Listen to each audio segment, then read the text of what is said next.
दोस्तों, मृतक भोज पार्ट 11 पिछले पार्ट को जहां से खत्म किए थे वहीं से शुरू करते हैं। वह दोहाजू है। सुशीला उम्र अच्छी होनी चाहिए। दोहाजू होने से क्या होता है? झाबरमल उम्र भी कुछ ज्यादा नहीं, अभी 40वां ही साल है उसका, पर देखने में अच्छा हष्ट पुष्ट है। मर्द की उम्र का उसका भोजन है। बस यह समझ लो कि परिवार का उद्धार हो जाएगा। सुशीला ने अनिच्छा के भाव से कहा। अच्छा, मैं सोचकर जवाब दूंगी। एक बार मुझे दिखा देना झाबरमल, देखने की कहीं नहीं जाना है। भाई, वह तो तेरे सामने ही खड़ा है। सुशीला ने घृणापूर्ण नेत्रों से उसकी ओर देखा। इस 50 साल के बूढ़े की यह हवस छाती का मांस लटक कर नाभि तक आ पहुंचा है, फिर भी विवाह की धुन सवार है। यह दृष्ट समझता है कि प्रलोभनों में पकड़कर मैं अपनी लड़की उसके गले बांध दूंगी।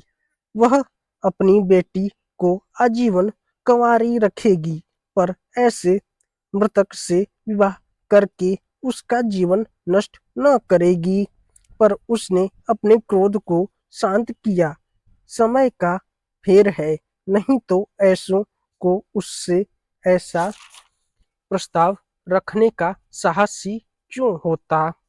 बोली, आपकी इस कृपा के लिए आपको धन्यवाद देती हूँ सेठ जी, पर मैं कन्या का विवाह आपसे नहीं कर सकती।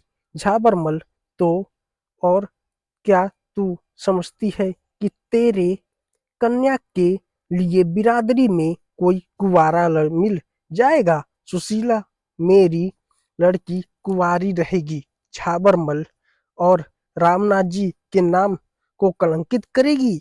सुशीला, तुम्हें मुझसे ऐसी बातें करते लाज नहीं आती?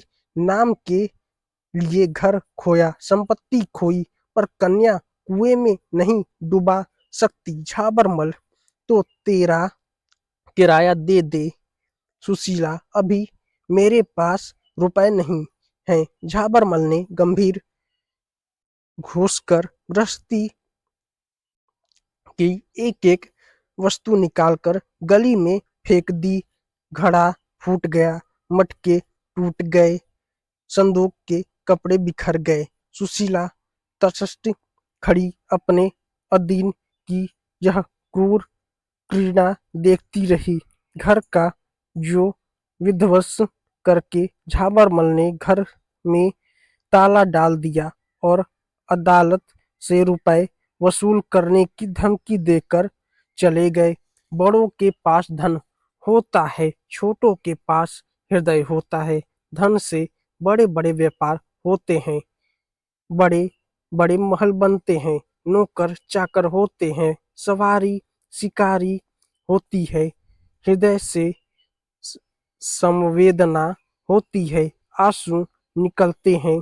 उसी मकान से मिली हुई एक साग भाजी बेचने वाली खटकिन की दुकान थी। वृद्धा विधवा निपुष्टि स्त्री थी। बाहर से आग, भीतर से पानी। झाबरमल को सैकड़ों सुनाई और सुशीला की एक एक चीज उठाकर अपने घर में ले गई।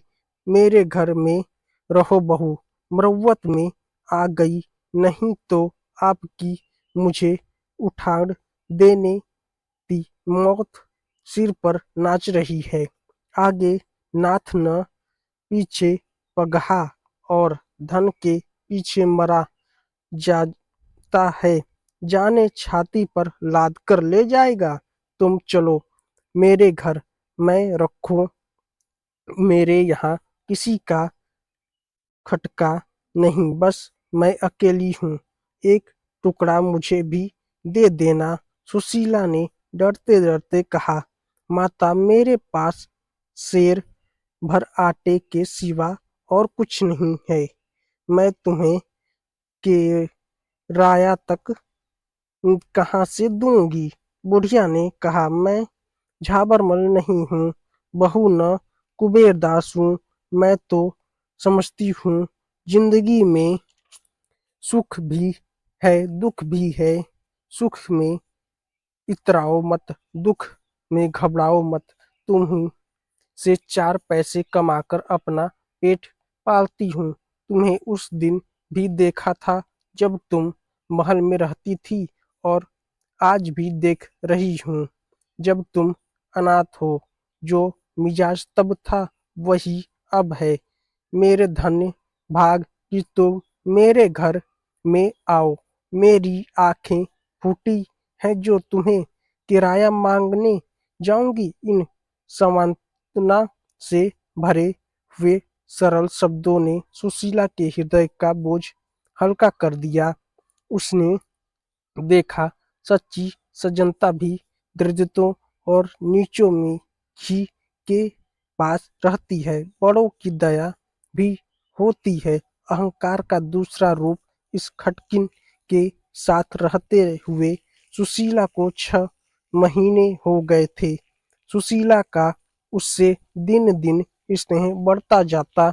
वह जो कुछ पाती लाकर सुशीला के हाथ में रख देती। दोनों बालक उसकी 2 आंखें थीं।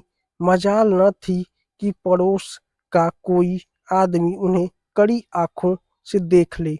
ऐसी कहानी सुनने के लिए मेरे चैनल को सब्सक्राइब करें, और इसके अगले पार्ट के लिए इसी कहानी के साथ जुड़े रहें। और इस वीडियो को लाइक करें, चैनल को सब्सक्राइब करें, और अपने चाहने वालों, अपने दोस्तों के पास इस वीडियो को ज़्यादा से ज़्यादा शेयर करें।